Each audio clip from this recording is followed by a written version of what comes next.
Hey everybody, welcome to another episode of Nasty Addiction Garage. I already know that this has been a long-awaited episode. I do kind of want to explain to you guys a little bit about what's going on with the V6 and my videos. Most importantly, my videos, just because I don't know, with work and work becoming more demanding and the winter blues, sometimes it gets really cold in this garage to even make a video. The cement sometimes gets, freezing cold. Even though I got a propane heater, a torpedo heater that warms it up pretty good, but getting under this car makes it really difficult in the winter. But now that the winter time is long gone, hopefully Chicago weather can surprise us sometimes, but I think for the most part we are good to go. We're back in the garage again today, guys. We are back today. We've been here. If you guys notice my social media, I've done a lot of behind the scenes things, so now I get to show everybody what I've been doing and what are the plans next. So let's go.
Alright guys, as you guys seen in this brief, real quick overlook, you guys seen what I've been doing so far. So we're going to start off talking about the front. So what I've done so far is I removed basically everything I possibly can. I'm trying to finish removing this wire harness, but it seems to be inside the cabin, in the bay, or in the dashboard, where I have to go in there and start unplugging a couple things. But for the most part, this is really done. If you could imagine just this out of the way, everything is actually going to be nice and cleaned. This is going to be prepped for paint. Everything is going to go glossy black on the underbody. And what I mean underbody, everything that can't be seen that has panels over it, we're going to be painting it black. So parts like this is all going to be black. A glossy black, glossy like factory. We're talking about like a piano black. I want this to be completely clean. As you see though, I took literally everything off this thing. And the good part about this is that since it's going to be off, I can get it all fixed up first time and remove and delete everything that I don't need. So that's the good part about redoing this front end. I can't wait because this is something that I've been wanting to do for some time with this V6. But let's move on to the interior. Alright guys, as you guys can see, there is a hot mess inside this cabin here. We have wires from speakers, we have wires from radios, we have a climate control wire here. I mean, we have things everywhere. And the good thing about this as well is that now it gives me a chance to repair the dash. I don't know if you guys remember on the red 91, the dash had some issues and I did get some oversized vents and stuff like that for my car. So right now, that's going to be probably the number one thing I want to do with this is focus on the dash, clean everything up here, things that I'm not going to be needing, like this ball of wire. Look, check this out. This is all part of body harness, and this was all from when I had the V6 turbo before, but a lot of this is not going to be here. Guys, I'm going to tell you straight up, I am not a wire guy. I am completely not a wire guy. So that's probably one thing you probably won't see, and I will try to document it as much as I can. I am going to take it somewhere else to get wired up because, to be honest, I am not a wiring fanatic. I don't care about it. It's annoying. It's stupid. Alright, with that said and done, guys, let's move on to the engine bay.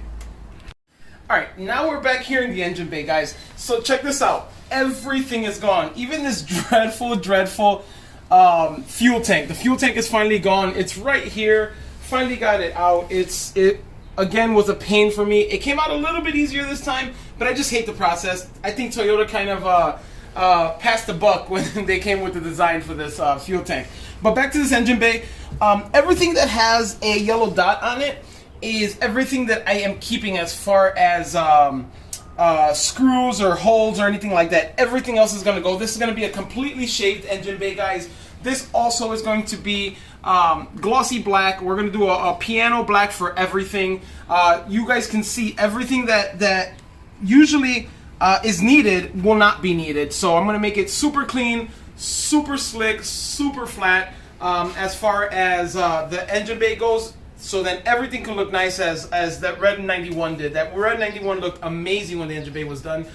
So I ended up getting the fever and wanting to do it to the V6. So now moving on a little bit back here, what we're going to be doing, I just threw all the parts back here that will be getting painted. We have the over fenders. If you guys have not seen how these over fenders fit, I can kind of give you guys a briefing really quick. So these things usually sit like so. They fit better once all the panels are on, but you guys can kind of get the gist of how the wheel's going to fit in here. Everything's going to be looking really, really well. I do have a spacer here. I forgot what size spacer it is. I think it's a 20 millimeter, but it fits perfectly fine and flows perfectly with the body on this MR2. So back here in the trunk, so what we're going to be doing, I'm also going to be getting this painted as well. We're going to do everything here. I'm still debating and fighting cutting out this section of the trunk to make it more accessible. I can get all my custom stuff done back here. So that's kind of more the gist of what we've been doing right now. Let's move on to all the good parts that I got. All right, guys. Now we're at the very, very, very rewarding part of this. Like all my parts mostly came in. I'm still missing a few things like the fuel pump. I'm going 525 Hellcat. So we're gonna dump that in, but that hasn't came in yet. We're gonna move on to the better things. So right here, what I got here is a custom intake manifold made by Sora Performance. This guy's out in the UK. Nope, he's in Ukraine actually, and he does phenomenal work, guys. The company that I had doing this before failed in doing so. So what I did was collected all my stuff and then sent it out to Ukraine. Did it, I mean, perfectly. Check this out, guys. Look at the awesome detail in this. I mean, everything is looking great. Look inside this thing. This thing is amazing, guys. This thing has everything I need. It has all the vacuums. These are going to be bolts that actually directly bolt into the lower intake. This thing is going to be amazing. I'm going to have a 80 millimeter Supra throttle body here, and I also will be using a Supra TPS sensor as well, guys. This thing is the key. Look at the difference between this and the old one. So this is a stock 3VZ FE intake manifold. This thing looks horrendous. The style of it, I just never liked it. So just imagine this thing is going to look more like a almost like an LS, guys. But this is going to sit right here. It's going to look amazing. This thing is going to be perfect for this motor, guys. So let's move on to the rest of the stuff. All right, guys, next on the list is these fuel rails. These fuel rails also were made by the same guy who made the intake manifold. These are 25 millimeter dash 8, I believe, AN fittings on each side. The only thing that I think I'm going to have a problem with are, if you guys look, the actual outlet for these are a little too large for the injectors, I think. But, you know, this is easy to customize at this point. I'm just glad I got these made. These are going to be the easiest things to customize, but we'll get that done soon. So we're going to move on next to the main attraction here. Is going to be the turbo. I did choose to go Comp Turbo. The company that I was using before to build this intake manifold kind of talked to me about it. It's a newer design, a newer outlook on these turbos. It is oilless, so that's meaning that it won't need oil. The position is virtually endless. You can put it in any position that you want. Just because with the V6, a lot of people struggle, and a lot of people who have these V6s know you struggle with room.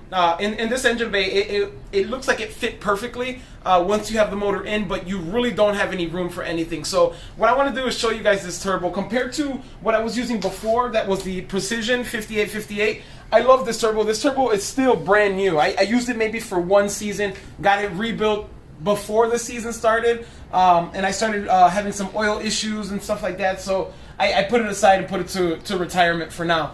But let's open this up and let's check out this Comp Turbo.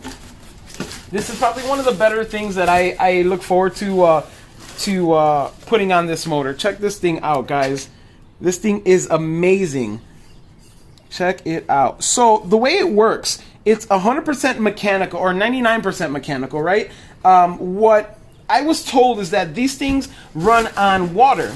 So you do have a water line, so it will have coolant running through it, but that's a lot easier to plumb than oil lines. You have to worry about the oil feed and drop and all this other stuff, but this is going to be the key thing in this build, just because I can literally pull it anywhere. I was getting a lot of heat soaking from the section that I had it in before with the Precision 5555. So I got so much things that I wanna do to this thing so far, but it has to be one step at a time, guys. But first and foremost, I do want to thank all you guys for watching and still hanging on, and I apologize for the lengthy break of YouTube videos, but we're back in it. It's summertime, close to summertime, hopefully. Hopefully the weather stays nice and we can get this done. So the only thing you gotta do is put some money aside now, guys, and then go get this car painted. Alright, guys, this is gonna conclude. Let's do it over. Let's do this shit over. This is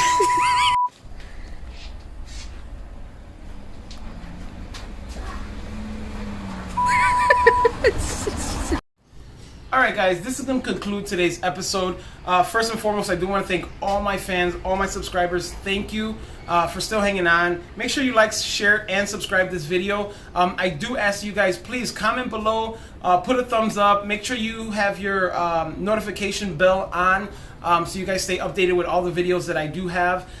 We have a lot of things coming up, guys. We have a bunch of stuff coming up, so make sure you guys stay tuned, alright? Thanks again.